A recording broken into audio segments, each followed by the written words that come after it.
প্ৰিয় ছাত্ৰ ছাত্ৰীসকল, আশা কৰোঁ তোমালোক সকলো ভালেই আছা।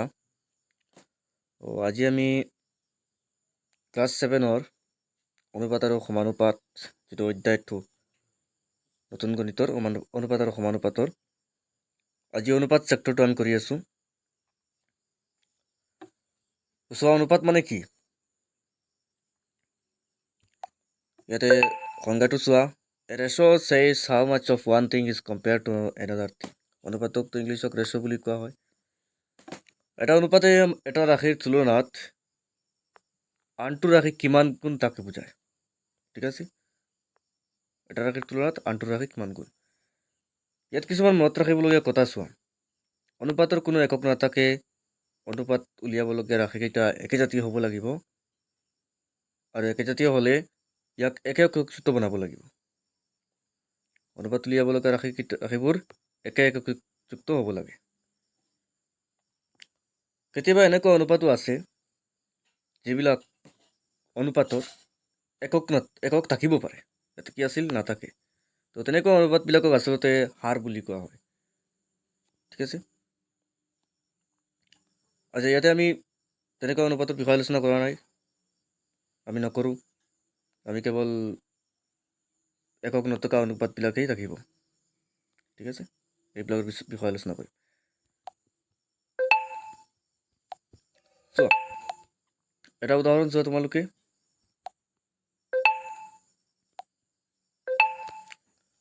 অনুপাত নিৰ্ণয় কৰা। 3 কিলোগ্ৰাম 500 গ্ৰাম।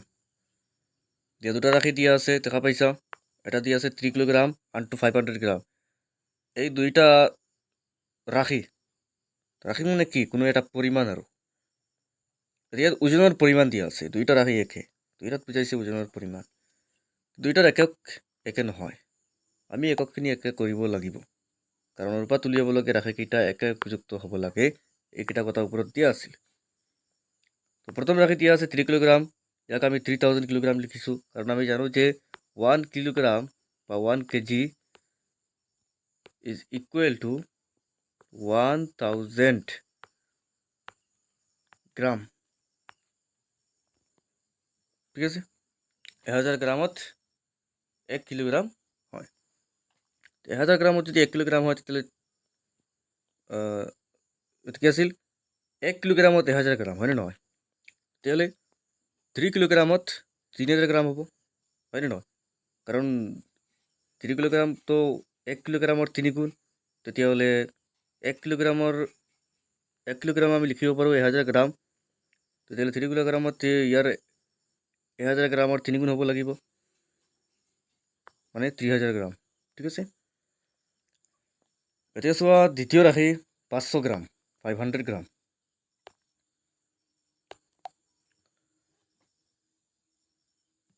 ইয়াত দুইটা গ্ৰামত আহি গৈছে, দ্বিতীয়টো আৰু একো কৰিব নালাগে। এইটো গ্ৰামত আছে আগতেই, কেৱল এটা আমি চেঞ্জ কৰিছোঁ। দুইটা একে এককত আহি গ'ল। এতিয়া আমি অনুপাতটো উলিয়াব পাৰি। তোমালোকে এটা বস্তু চোৱা, গ্ৰামটো যদি আমি বহুৱাওঁ ইয়াতে অনুপাতটোত চোৱা, ওপৰত যদি 3000 গ্ৰাম বহুৱাওঁ, তলত 500 গ্ৰাম, তেতিয়াহ'লে তোমালোকে চোৱা ইয়াতে অট'মেটিকেলি কি হ'ব? গ্ৰাম কাটি যাবগৈ তলত আৰু ওপৰত, কেঞ্চেল আউট হৈ যাব।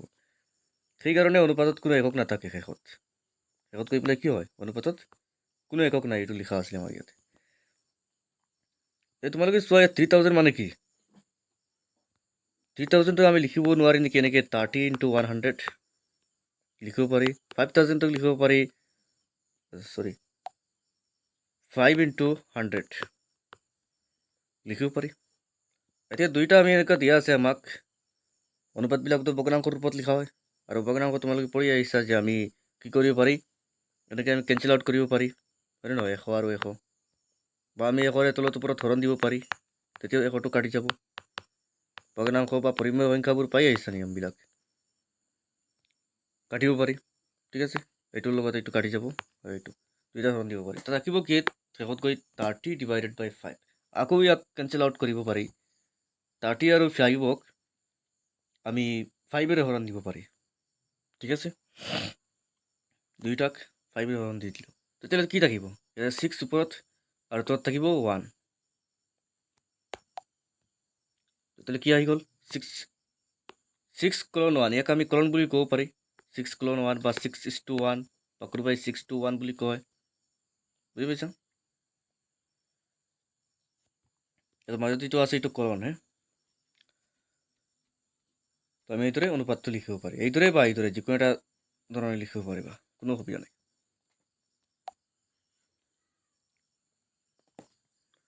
এতিয়া চোৱা দুটাতকৈ বেছি ৰাশিৰ অনুপাত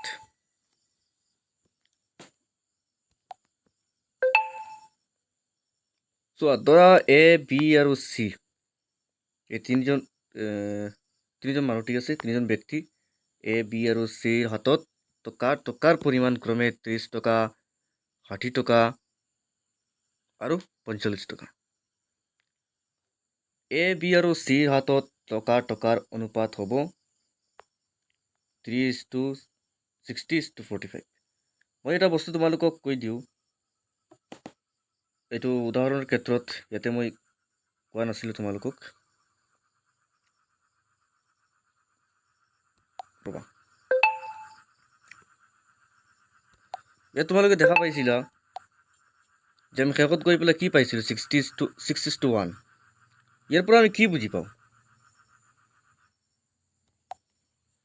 যে দ্বিতীয় ৰাশিটোৰ 6 গুণ প্ৰথম ৰাশিটো হয়নে নহয় এইটো এনেকৈ দেখা পাওঁ নে নাই ভালকৈ চোৱা 500ৰ লগত যদি আমি 6 পূৰণ কৰোঁ তেতিয়াহ'লে 3000 আহে তেতিয়াহ'লে আমাক ইয়াত কি দেখালে অনুপাতটোৱে আমাক কি বুজালে যে এটা ৰাশি আনটোৰ তুলনাত কিমান গুণ অৰ্থাৎ প্ৰথম ৰাশিটো দ্বিতীয় ৰাশিৰ তুলনাত 6 গুণ এই কথাটো আমি এইদৰে বুজিব পাৰি আমি এনেকৈ লৈ পেলাই কিন্তু এনেকৈ ৰাখিলে আমি অতি ভালদৰে বুজিব পাৰিম কাৰণ ইয়াত 6টো একেবাৰে আমাৰ চকুত বাঢ়ি উঠি আছে আৰু আনটোত দেখা পাইছোঁ 1 1 টকা মানে কি যিটো ৰাশি হ'ব ইয়াতে 1ৰ ঠাইত তাৰ 6 গুণ হ'ব কাৰণ 1ৰ 6 গুণ 6 1ৰ 6 গুণটো 6 হয়নে নহয়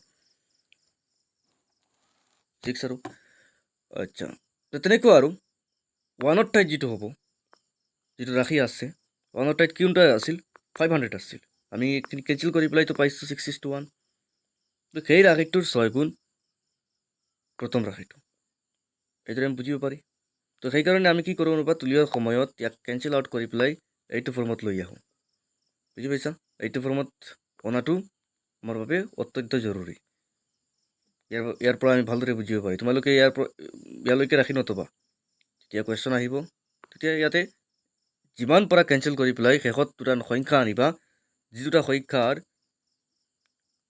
1ৰ বাহিৰে কোনো উৎপাদক থাকিব নালাগে সাধাৰণ উৎপাদক মানে পৰস্পৰ মৌলিক হৈ যাব লাগিব 6 আৰু 1 যেনেকৈ পৰস্পৰ মৌলিক তেনেকৈ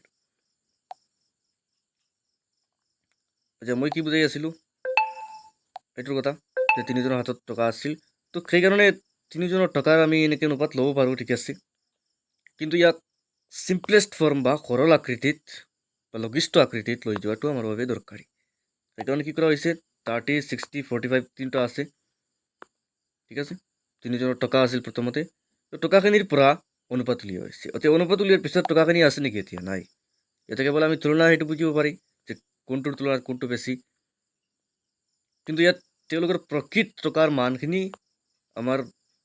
আমি আঁতৰাই দিছোঁ ঠিক আছে কেঞ্চেল কৰাৰ পিছত প্ৰকৃত মানটো আঁতৰি গৈছে প্ৰকৃত মান কি আছিল 30 60 45 কিন্তু ইয়াত আছে 243 এতিয়া চোৱা নেক্সট নিৰ্দিষ্ট অনুপাতত ভাগ বতৰা এতিয়া আমাৰ আনটো টপিক আহিব য'ত মুঠ থকাৰ পৰা আমি ভাগ কৰি দিব লাগে নিৰ্দিষ্ট অনুপাতত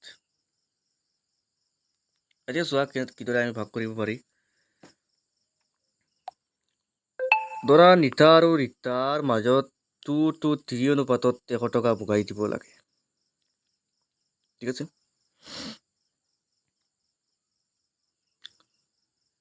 কিমান টকা ভগাই দিব লাগে 100 টকা এইখিনি মুঠ টকা ঠিক আছে আৰু অনুপাতটো দিয়া আছে 3:1 নিতা আৰু ৰীতাৰ ভাগটোৰ অনুপাত 3:1 দিয়া আছে ইয়াৰ অৰ্থ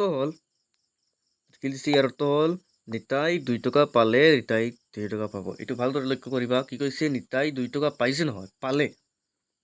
ঠিক আছে, মই ইয়াতে কৈছিলোঁ নহয় তোমালোকক আগৰ উদাহৰণটোত দুটাতকৈ বেছি থকাৰ অনুপাতত যে অনুপাত উলিওৱাৰ পিছত আমাৰ প্ৰকৃত মানখিনি আঁতৰি যায়, আমাৰ হাতত কেৱল অনুপাতটোৱে থাকে।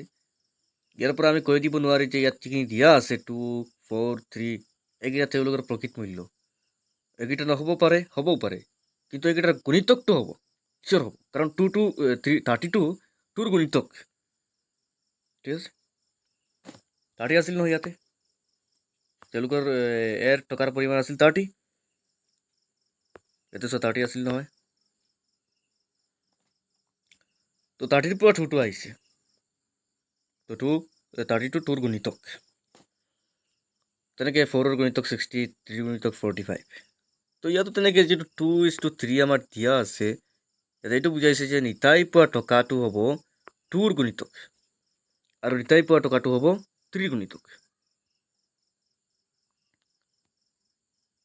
এতিয়া আমি এইদৰে ধৰি লৈছোঁ যে নিতাই 2 টকা পালে নিতাই 3 টকা পাব।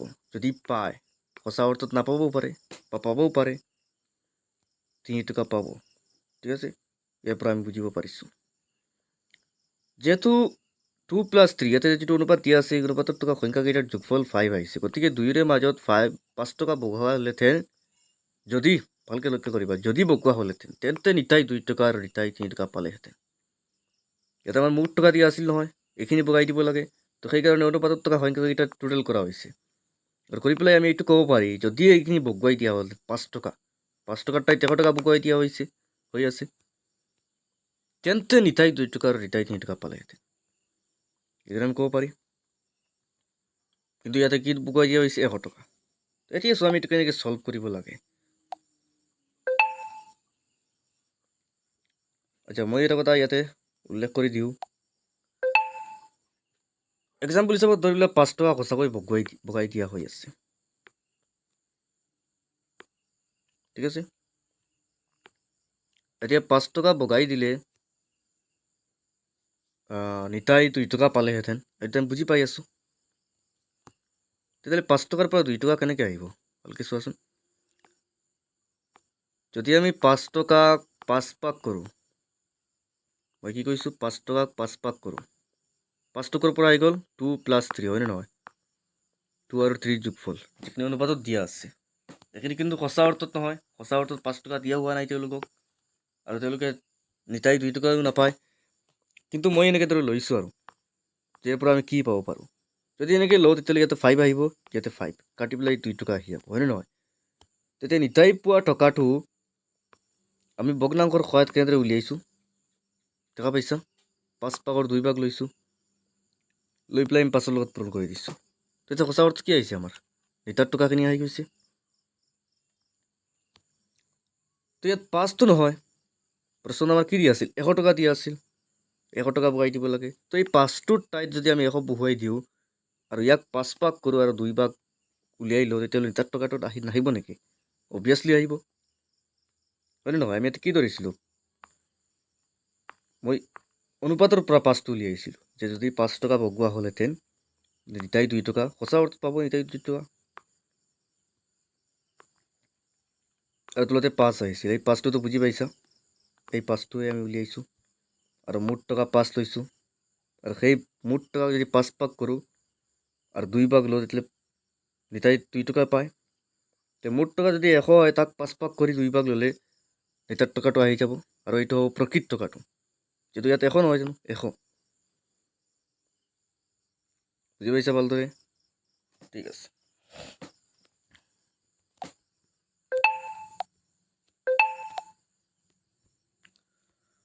তো তেনেকৈ নিতাই পাব 2 /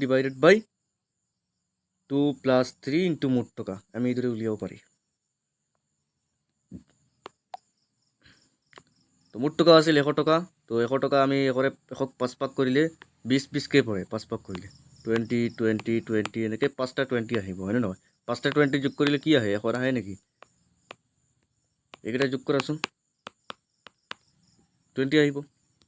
তো প্ৰতিটো ভাগত 20 20কৈ পৰে, আৰু ইয়াৰ 2 ভাগটোহে নিতাৰ টকা হ'ব, আৰু 3 ভাগটো হ'ব ৰিতাৰ। তো তেনেকৈ আমি 3 ভাগটো কি পাওঁ, 20 3 × 60 60 পাওঁ, ঠিক আছে নেক্সট চাই লোৱা তোমালোকে এইটো আছিল ৰিতাই পাব ৰিতাই কিমান টকা পাবলগীয়া আছিল এইটো আমি 3 গুণ কৰিছোঁ বুজি পাইছা ঠিক আছে ইমানলৈকে আজিলৈকে থাকক নেক্সট আমি অনুশীলনীলৈকে আগবাঢ়িম যদি বুজি নোপোৱা তোমালোকে কমেণ্ট ছেকশ্যনত ক'ব পাৰা মই অনুশীলনী তাকো ভালদৰে বুজাই দিম এইখিনি কথা নিৰ্দিষ্ট অনুবাদত বাক বতৰাৰ বিষয়ে ঠিক আছে থেংক ইউ গাইছ